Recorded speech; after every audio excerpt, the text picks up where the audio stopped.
So, Joe, tell me, what was the first you knew about Skyy Power FM in secondary Takoradi?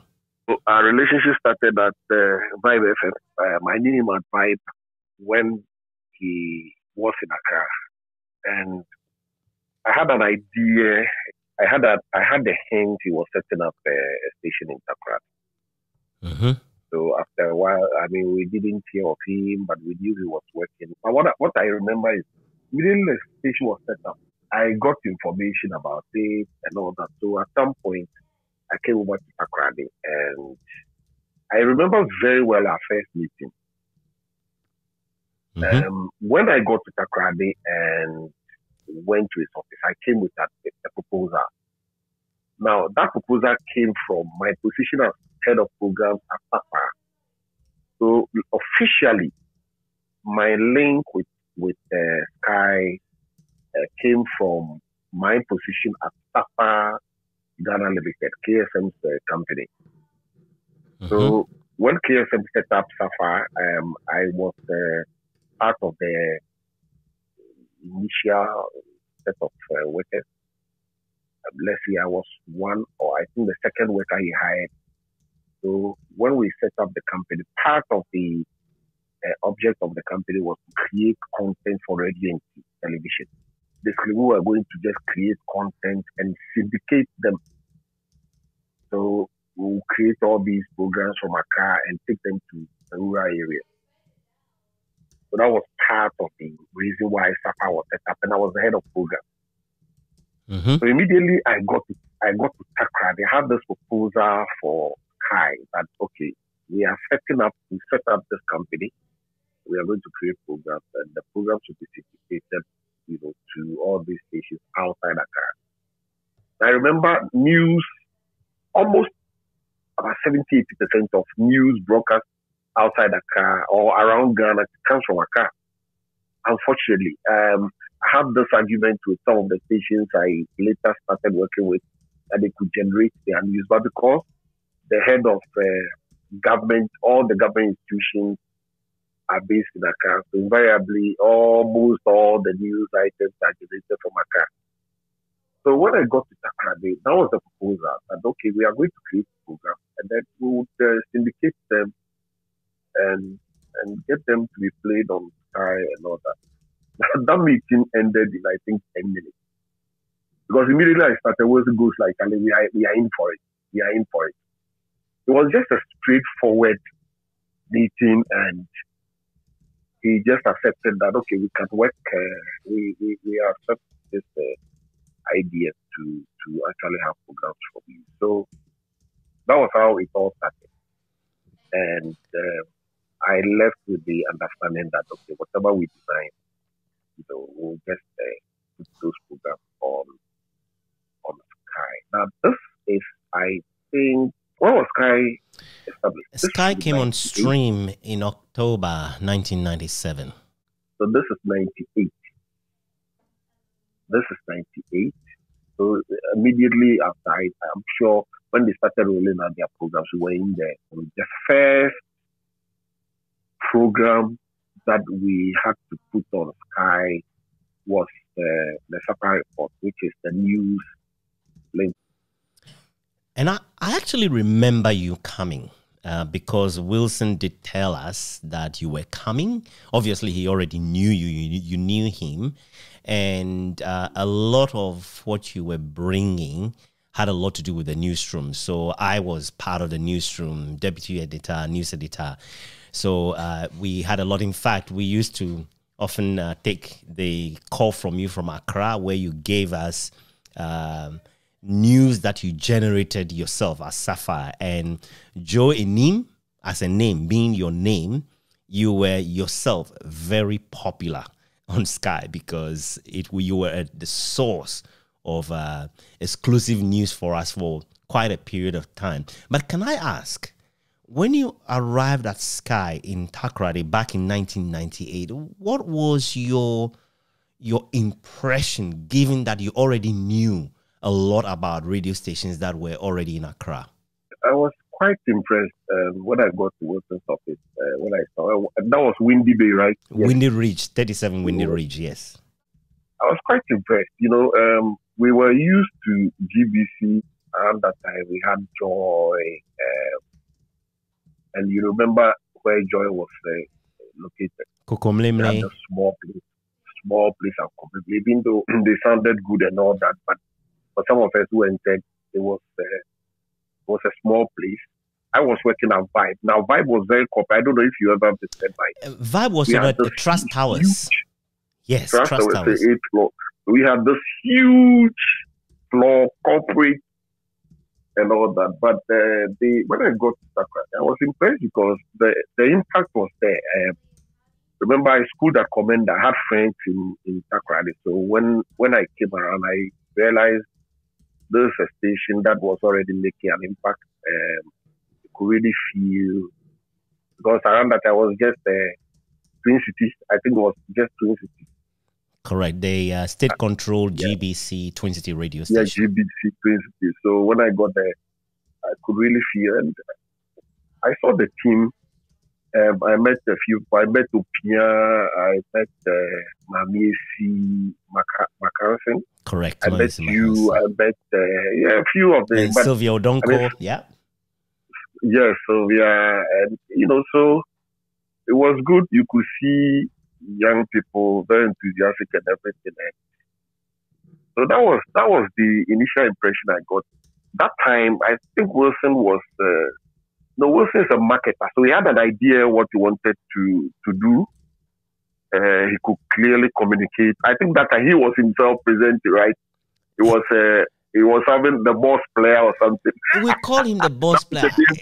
As far as we're concerned, he was no good presenter, but the guy had the brains to drive us all. Drive the vision. And as you said, I haven't met any marketer better than Wilson, at least not in Western and Central regions. When you think of Skyy, it seems like Skyy really was Wilson and Wilson was Skyy, isn't it? Yes, it's usually the case with almost all the private stations, simply because the private stations around that time in Dakar, for instance, 32, he wasn't a voice on air. He took the deliberate decision to always stay in the background. So, for instance, Tommy Enforcing became the face of Joy FM. The same with Groove. Groove didn't really have a lead person. Radio Gold also had a couple of people, but it was usually the case that the station would come up and Kwesi Chidakwa would become the face of Punch. So Wilson had that because already he was on air, and again, indeed, yes, it built the station. He became the center of attraction. So naturally, it was the norm that time to have a station built around one person. And also, from what I recollect, you definitely contributed to Skyy as a person, but also through Sapphire as a company. Tell me your memories of those. Almost everything I put on Skyy, they are my ideas. I had started creating programs and all these concepts way before I met KSM. In fact, when I met KSM, I went to KSM with my ideas.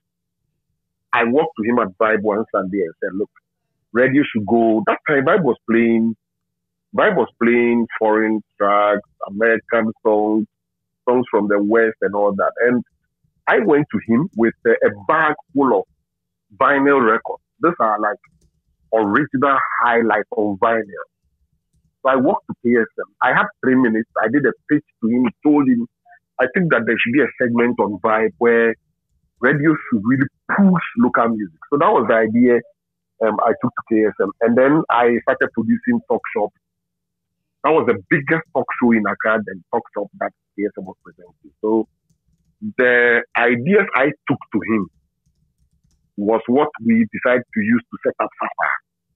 So whatever I brought to Skyy, they were my ideas that I had created. And this I was using Sapphire as the vehicle, as the company. So when I got there, these are programs I would create just before KSM. And He's one of the best bosses you can ever have. You just went to him and pitched the idea to him and tell him, this is what I want to do. And that's it. You have his blessing, and I'll just hop on a vehicle. I'm going to Kumasi or I'm going to Takrady, and that's it. Whatever, it's your idea. So you just go sell it. So I just come in, and I remember I gave Wilson a letter. Like I said, I had all this proposal on a one-page letter. Mm-hmm. And Wilson took it, read, we discussed, and he handed over the letter to me. So I took the letter to Takrady. I brought it back to Accra because it wasn't necessary. Wilson was so sold he didn't need a letter. There wasn't.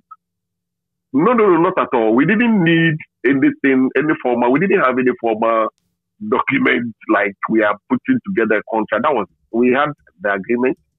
It was signed, sealed. I got to Accra. I reported to how they call KSM, and that's it. And I started creating Sapphire Report immediately. I was producing, presenting, everything. In fact, as a matter of fact, I never planned to be an on-air presenter or a reporter. Never. Till date, I have never been interested in being on air. Even though I got everything I did on radio, being live on air as a panel member, as a presenter, as a reporter, all of those I never planned. Now, the thing is that almost everything I created were very original ideas that the problem I faced was getting somebody to implement them the way you really want to have the programs on air. So invariably, when I came to Accra, there was nothing like a budget. There was nothing like having presenters or people around, like producers to help. So I pick my phone, I go to town, I just, and almost every story I did, I wouldn't do mainstream stories. So if I hear that Jerry Rollins is going for some assignments, I won't go there. I don't need those stories because invariably you have those stories through GNA or other means. So everything I wanted to do was original. So I would was always exclusive. Some means exclusive, yes. So it was a deliberate decision to find the kind of stories that nobody will put on air, and I will go gather the story or find the right person to interview and all that. Now the challenge was the kind of technology to use, because around that time it wasn't too popular to just use a phone to interview someone. Mm-hmm. The technology hadn't evolved too much. So I would just go to, for instance, Edward Mahama, and most of the people I meet, because I want the story to be very original, you call them and you are telling them, okay, this is a subject I want us to discuss, or I want to raise the subject with you. And sometimes they are really surprised. They haven't thought of, maybe the person hasn't even thought about something, and you are calling them and telling them, well, this is a subject I want us to discuss. Or if they thought about it, they don't know the value that you assign to it. Yeah, so that's how come I would always get some kind of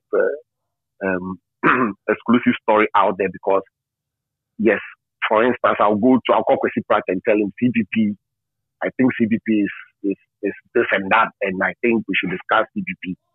And they will say, oh, maybe give me 2-3 days, let me talk to the elders and all that. By the time I get to the party headquarters, it's something that is almost like a news item that is coming fresh from the party, but sometimes it's just a subject that I would raise with them, and I'll go then put the person on phone, so the anchors will interview them, or later part I was doing the interview myself if I wasn't sure. For Skyy, I'm sure I started with Mamisi. Mm-hmm. Mamisi McHanson, correct? Mamisi McHanson. So I was so comfortable with her, so I would put the person and Mamisi will interview. For other stations, I would interview the person and I will go live, because if I'm not too sure of the presenter, then I'll do the interview. So that's how come Sapphire Report started, and I think it was around 12:15, just after midday. Mm-hmm. I'll come live and I'll put the report out there. The interesting bit is that I wasn't too bothered about me. Philip, I was never interested in. Every time I got to a place and I'm like, you are popular here. I'm like, popular for what? Yes. Till date, I have never been bothered about those things. So I wasn't bothered about like feedback. I was just interested in putting information out there. And I felt that, yes, Accra would have something that perhaps will spice up Skyy. I was just interested about Skyy getting some news. And for me, it almost sounded that it was almost sounding as if people were exaggerating. Because for me, it was almost like some small contribution I was making to the station. I never really considered until parties like Guzitano and the rest of them will come to you. They will call you and tell you, we know in Takra there's a big, and I'm like, oh really? Mm-hmm. Mm-hmm. I wasn't bothered at all. Yeah. But you'll be there sometimes, and Buzia Beach, Mr. Antobre will call you and say, look, there's a big report, and we listen to you. It's making an impact, and they want to associate with you to the point where I was actually given a full STC, a big bus, an empty bus, put journalists in it and bring them to Takrady. That's right. A whole bus at my disposal, a whole hotel at my disposal. So that was when I could feel like, oh, okay, so this thing might be something very serious. Maybe I am not taking it as serious as the impact is making. So that was when I'm sure I had to pay a bit more attention to it. Then I started, diversifying. So I was getting reports from Parliament. Mm-hmm. I think after the 2000 election, yes. I was getting reports from Parliament. Then I signed up to bring reports from Kufuor's office. It started from the State House. Then I went to the castle. That was when I put in a bit more variety and mainstream news coming from the political head. Otherwise, initially I thought, Charlie, no, this was some small contribution I was doing on the news, on the station. And at some point, then I decided that, okay, now we need to set up a proper studio facility so that it's not just by phone. So I started looking at ways and means of putting together, and this is the next phase of how Sapphire Report, evolved. So I set up, using few equipment, set up a whole studio facility in our office at Osu. Mm-hmm. And then created our own phone system so we can do a two-way communication. And I set up that studio in Osu together with the help of some technical people from Adai Katla. Mm-hmm. So they put it together for us. And guess who actually launched this? John Mahama. John Mahama, then Information Minister, or Communications Minister, whatever it was called. Yeah, communication. Yeah. I think they then had Information and Communication put together as communication. Mm-hmm. Mm-hmm. Yeah. So that was when it was. Now I realized that the impact was making an impact, and when we invited him, he immediately came one evening. We did the launch, so it became a studio facility. So I could actually now invite people in there and then interview them. So we were doing. I would be on together with Miami or whoever, and then still have guests in our studio. So John did the launch. Then we started calling it Sapphire Network of Affiliate Stations, mm-hmm. but it was still Sapphire Report. So I was doing studio as well as location. So if I went out, then it was location. Otherwise, I could now bring in people. And I could also remember that I remember Skyy now gave it a bit more time. Mm-hmm. It was no more 5-10 minutes. Sometimes we could go for a lot of, because we were getting exclusive information fresh from Accra, from, should I say, the horse's own mouth, you know? People were booking events, for instance. When Guzitano launched, it was a big news item in Ghana. Yeah. Because they were breaking away from NDC, Almighty Jerry Rawlings. Exactly. The tension was so high when they launched in Legon, but Gustavo decided he wouldn't talk to anybody. He would talk to me. And I remember I brought Fifi Banson on. So when they did their launch and they gave the speeches and everything, they cut everybody out.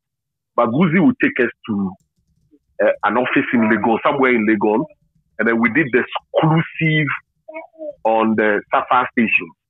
When you created that customized studio, if I can put it that way, that is what fully fed into your original idea of creating the network, the Sapphire network of affiliated stations, which that was the original idea. But I'm also glad you could mention how you were surprised by the feedback and in terms of the impact you were making.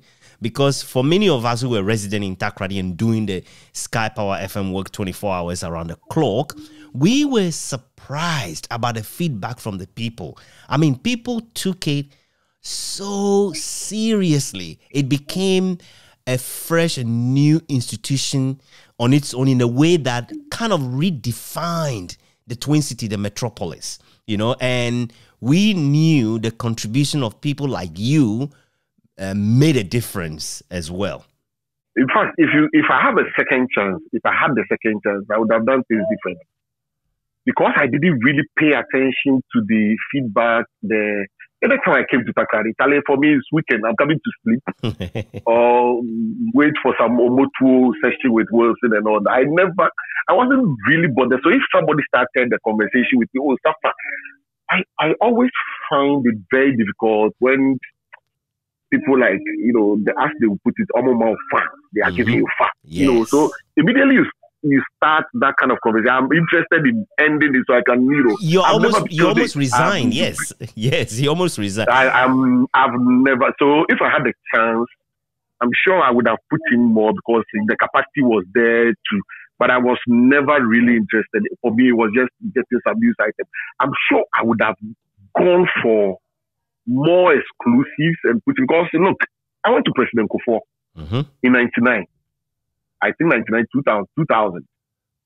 I went to President Kufuor's issue. There was a big issue that had broken, and Kodedu had gotten Daily Guide to publish a story, and they alleged Kufuor had accused others of being inward looking or something. You remember Victor also had that problem with others. Victor also made that original comment. A very old historical issue that resurrected. And it had always affected MPP. So when the issue came up that Kufuor had made comments about others, the MPP party was shaking. So Jake had to organize the media. They came to Kufuor's house with some MPP gurus. I remember some women coming from Mokola. These are still there. They came to Kufuor's house that Kufuor should have a press conference and a rebut and all that. I got because there it was a threatening situation. It was a threatening situation. Yes. Yeah. And 2000 election meant a lot to them. So I got to the house with Giftianti Sansbanana and Sakwa. And when we got there, Jake was sweating. I can remember Jake was sweating. The women they were like, you know, this thing shouldn't affect the party and everything. Kufuor was very calm. I got there. Kufuor knew me, so I said, okay, we will put you on Skyy and the rest of the station and blah blah blah blah. And then Kufuor was expecting some Italian business in the house. So I said, okay, let me record you, and I'll take it to our studio and syndicate. I'll distribute the interview to all the stations we had. Kufuor said yes. So I did an interview, and then Jake came and said, oh, the press conference. Kufuor said, me interview. And everybody was surprised. All the women said, no, this is important. No. I'm giving him the interview. We'll go nationwide. These are some of the moments I'm like, oh, I might be joking with this, or maybe I'm not taking it serious. But how the politician took it was different. Kufuor told Jake, and Jake was almost disappointed, but he was almost like, this thing. I could really see he wanted to push the man, and Kufuor asked everybody in the house. They were all in the living room when he did the interview. So it was almost like 10 minutes.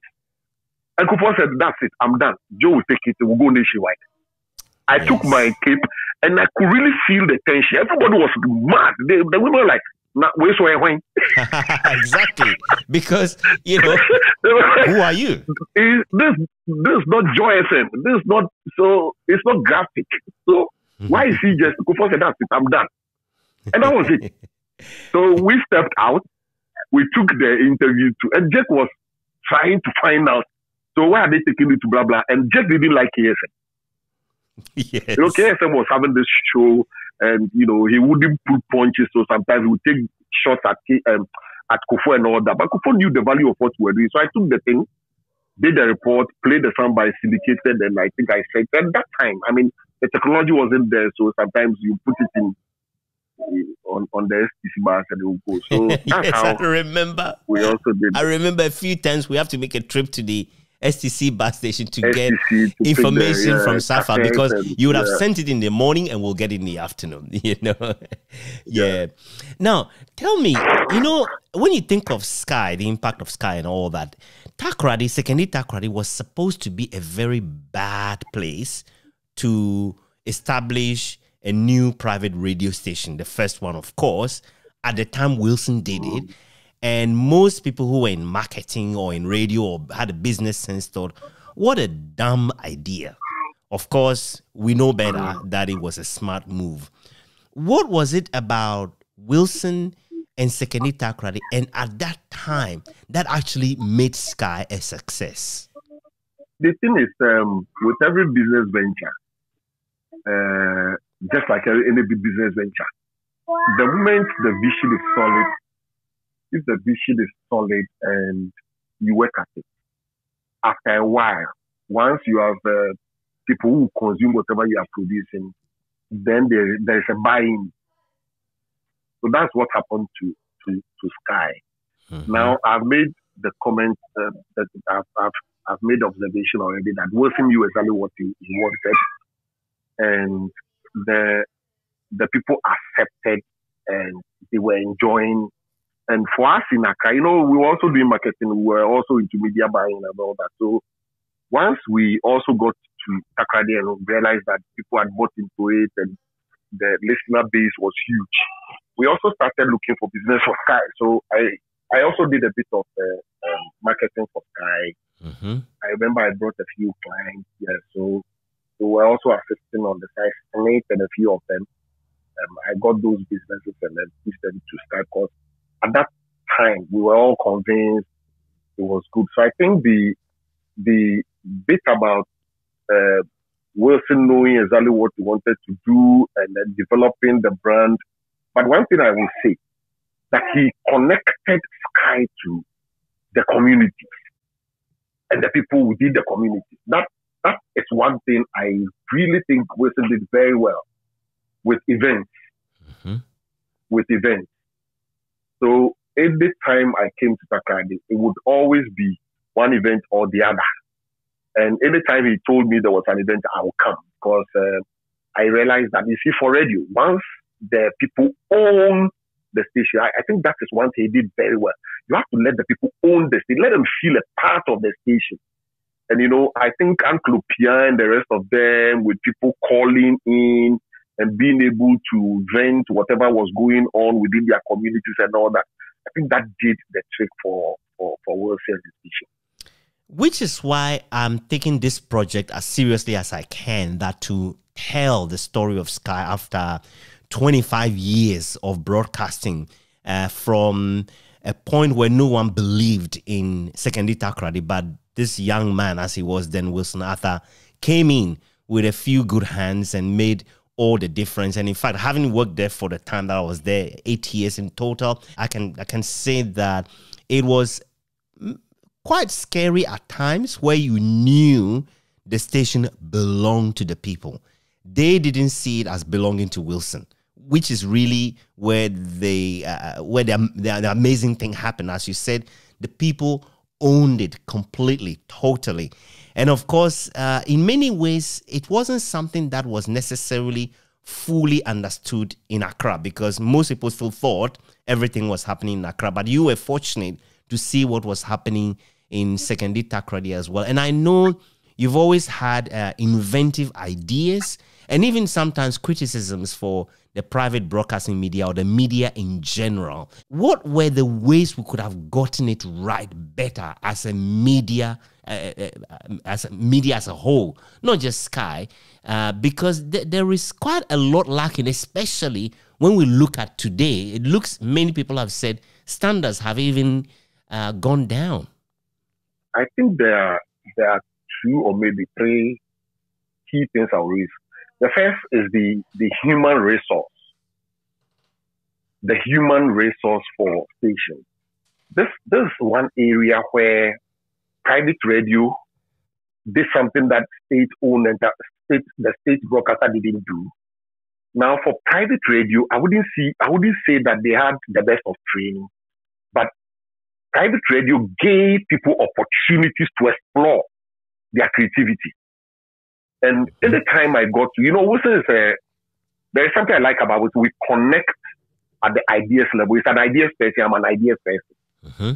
So with him, if I pick a phone and call him, I can run an idea by 2 minutes. He really understands it, and then we are going.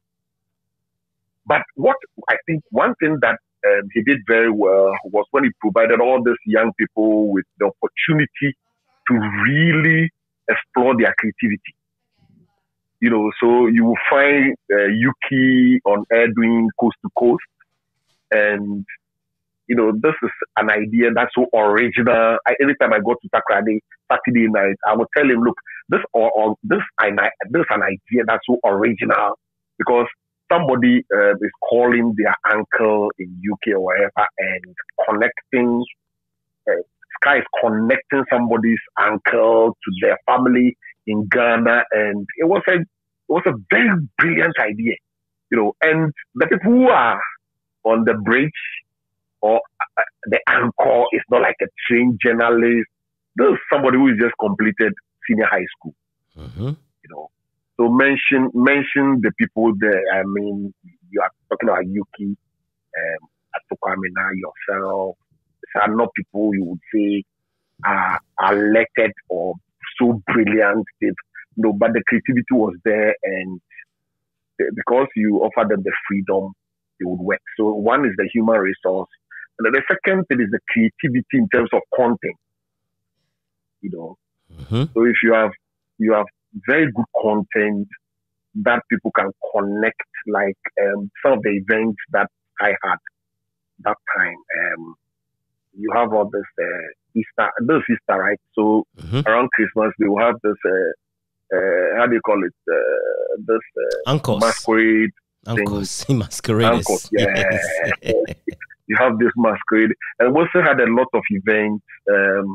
Even when they moved to the new place, then they were using the whole place for concerts. So around that time, remember, Hip Life had also come on stream. Yes.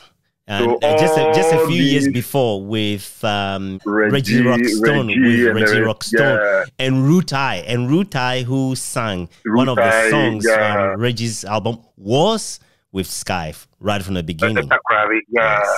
So then now you had all these guys who were in Accra now being able to travel to the west, and when they got there, there is a station that was so open to them. They would go have interviews.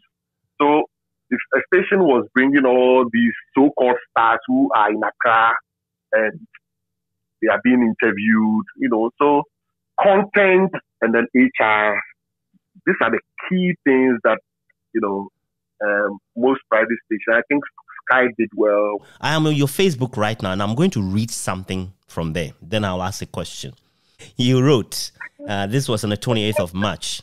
If there's one person I will beg to produce a documentary of his life, it's Zap Mallet. Talk about the unsung heroes. He's not just 6 feet, 8 inches in height. He towers above many. When I read that, I said to myself, oh my goodness, where does Joe Anim get all these ideas? Because you know what? I feel similarly, because from the early days of Skyy, Zap Mallet produced some of the finest jingles that Skyy has that we still play.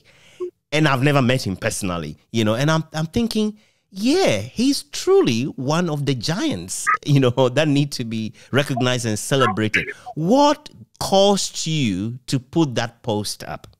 The funny thing is, I haven't met Zap for how many years? The last time I met him was 2006. Mm-hmm. The last time I met him was 2000. I went to his studio. Yes. And I was setting up on my FM to the Ken City project for Kede Japan. Yes. So when we got there, I just decided, okay, we just went there to do the initial discussion. I wanted him to put jingles together for us, and that was it. When we got to the office, a call came through one of my colleagues that Zap said, if we are ready, I should just send the script and he will put the jingles together. Now, guess what? I was writing the script and sending them by SMS to him. Yeah. Text. So I'll write on my FM, shipping the edition, and I will send it. Number 2, I'll just write and send it just like I'm sending messages to you. Mm-hmm. And then within an hour or two, Rahim calls that Zap says he's ready. We hadn't spoken about how much he will charge and all that. And the jingles come in, about 7 or 8 of them.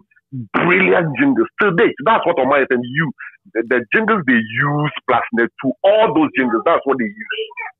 Wow. Zap was the man who defined the hip life era. There were others, KKDA and the rest of them. But for me, Zap did something for Ghana, and by now, we should reward him with the Star of Water or whatever they call those awards. Because all the giants after Reggie, don't forget that the work Reggie did, which really opened this door to hip life. Zap did all those initial works. Mm-hmm. Others came in, and then he maintained standards. Zap maintained standards to a point where I could talk to somebody like Charles Samoa. When Charles wasn't too popular, I would take his CD and I will review Charles' work with him. And I will tell Charles, look, the quality you've done, the work you put in. Charles didn't think that, many people didn't seem to appreciate what he was doing. But I could review his work to a point where Charles would tell me that it was Zap who was looking at everything or signing off everything that Chasamwa did. So Chasamwa will never accept the final product until Zap had signed off and said, well, it's good. So for me, looking at all the productions going on today, standards falling and all that, now people use just computer and all that. And for somebody like Zap and what we know, the quality he had produced and what he stood for, I always thought that, look, I don't think Ghana is celebrating him. I don't think Ghana was celebrating him. So that's how come I put that post on. And again, I actually saw an interview that Zap did with a radio station in Kumasi. Mm-hmm. When I watched the interview, I was like, so how come all these great guys don't talk? Is it that people don't invite them, or they themselves have decided not to? Because Zap has never put himself out there. And me, I've retired. I don't do media now except when I really feel passionate about something. So I decided to put up that post because I really meant it. I would do something on a Jakonimo if I had the opportunity. If I had an opportunity through a friend. The friend was given an opportunity, was taking it for granted. And I told him, look, if there's somebody like a Jakonimo where you have the opportunity, Charlie, grab it. Mm-hmm. Because one day he wouldn't be there and the material you put together will be some sort of history material that people will reference. Remember I did something with Peter Lajeti. Yes. When he died, everybody was calling me. Everybody was calling. They wanted the material. I had done the material somewhere and moved on. So it's something I think I would really do if I have the opportunity. You obviously know Black Rasta, right? And he worked at Skyy as well. So as I'm embarking on this project to tell the story of Skyy, these are all people I'm talking to. So he mentioned Zap Mallet about how incredible the guy he is, you know.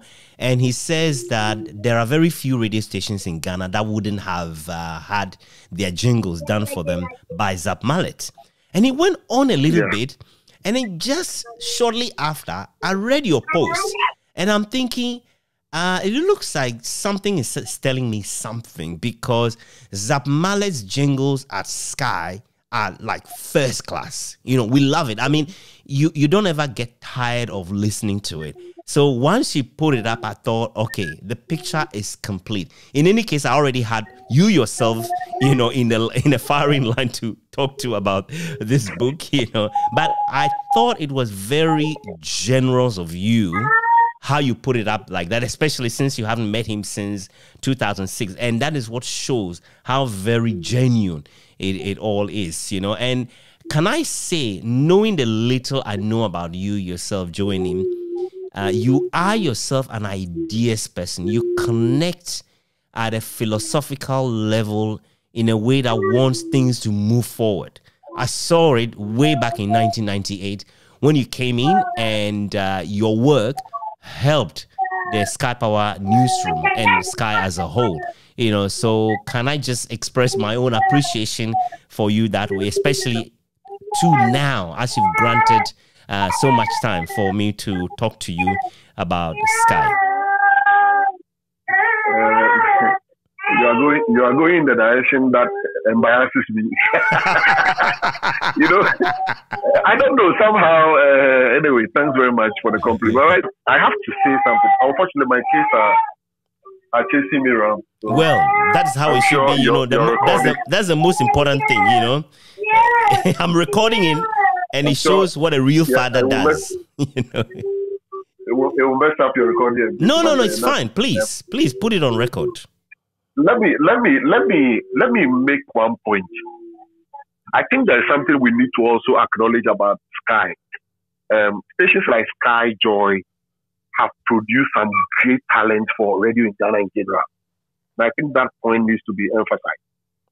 Because eventually, if you look at the kind of material that you ended up at Joy, I took him to Joy, who else? Black Rasta is all over. Black Rasta is there, and Kojo Frimpong, the great Kojo Frimpong. Kojo Frimpong was Joe Anderson went to multimedia before, yes. Yeah, this guy at TV3 now, Pa Kofi. Pa Kofi. And there was Koku Timing at some point. I personally also brought a few people to Skyy, and Wilson put this responsibility on my shoulder. If I recommended somebody, he doesn't interview them, he doesn't question, he would just accept them. So that also became a burden for me, because it meant that the level of trust the guy has for you, if somebody messes up. So I brought this lady called Abena Bonda. I don't know if she met you. Abena Bonda, of course. I interviewed Abena Bonda about 3-4 weeks ago for the book. She's in the US, yes. Abena, I brought Abena from ATL to Skyy. I actually held her hand, brought her direct to Wilson. One Saturday and said, "Oh, here she is back." And I brought and she was a hit. Erica. I didn't know that. I didn't know you brought Erica Hianyo, because he was a huge help to me. He was a huge help to me in the newsroom. Really? Eric is my senior. Yeah, just a year ahead of me at Commander College. Oh, don't you love Erica Hianyo? The guy is full of fire. And now, you know, he's virtually managing a whole TV station. Wezo TV, I think.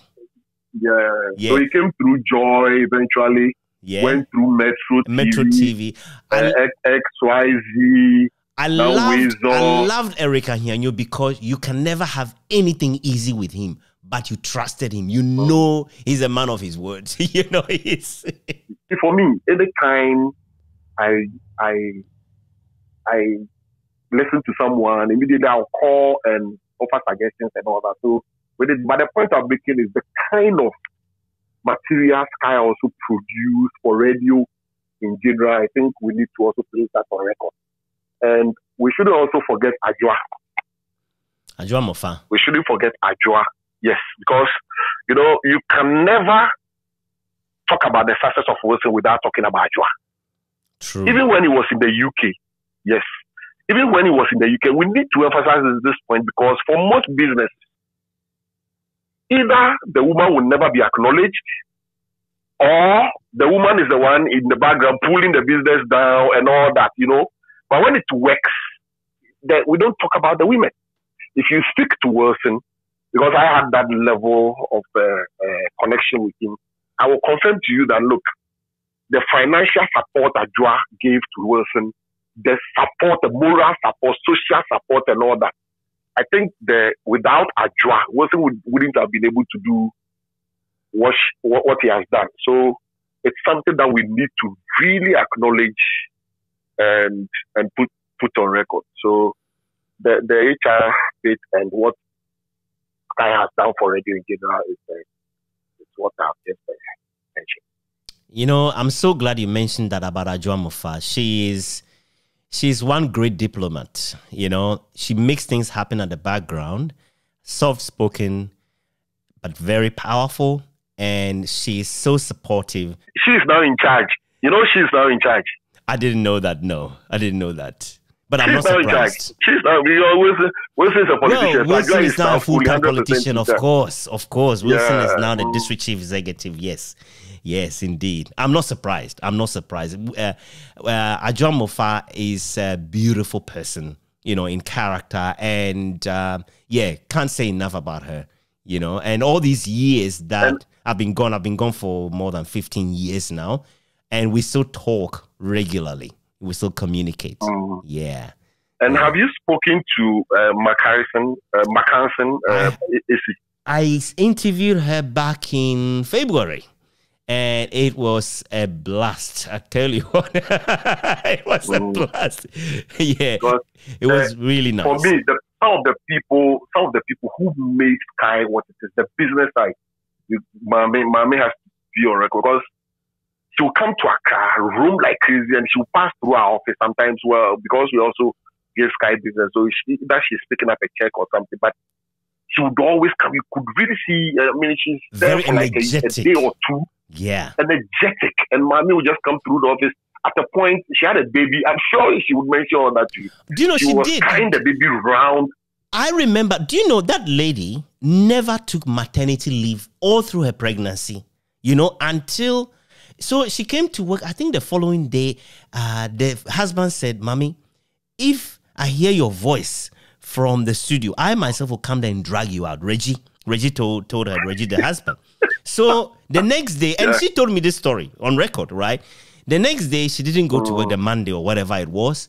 Two of the girls, Mami photographed Edu and Yukiam Pofo, they went to her house because they've never seen her not being at work, even though she was, ready to give birth. Anyway, when they went, apparently she was having labor pains, but was not talking about it. So she didn't really have time for them. And the two girls who loved her so much as a big sister wouldn't leave. They were there for like an hour. And then she said in the end, she used her big sister stick. She said, go back to work now. And I mean it. And they left. An hour later, the child was born. I thought, what a sweet story. So she worked to the last minute. To the very last minute. Look, do you know what? It didn't make a difference to her as far as we were concerned. She was rolling around like a bundle of energy. It didn't make a difference. She was amazing, And it was really, really, really nice to talk. Really, really nice to talk. And I tell you what, joining him, this is the thing that I am learning from people like you, that you see, the only way you make something great is to do the underground work, and it's painful, So I'm going to spend months and months. This book, if it becomes successful, had to be released before October next year. And it takes a minimum 3 years, 4 years to write a book. But I just feel like we owe it to each other to be able to write this history, because it's too beautiful to not tell. And the longer we leave it, the more difficult it's going to be to put together. And I think Joy FM has missed the opportunity. They did the anniversary, 25th anniversary and all that, but at least they should have gotten somebody to do some literary material. Do you know, it's funny you say that, because guess who I was talking to? Fred Chidi.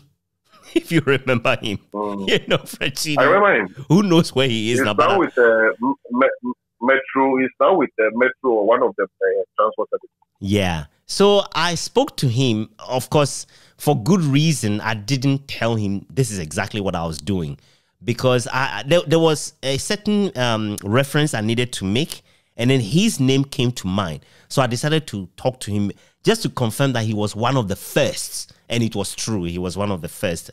Apparently, I believe he said he was one of the first to read the news on Joy FM and held Komla Dumo's hand the first time they put him on air and all that. And I just gave him a general information that this is a general research I'm doing. If I was interviewing him directly, I would have told him like I've told you, you know. But basically, he went on a bit, and that's what makes me agree with what you just said, that those stories about how Joy has operated for 25 years as of last year should have been told properly. A book should have been written. And I'm thinking, yeah, it's too much hard work. That's why people run away from it.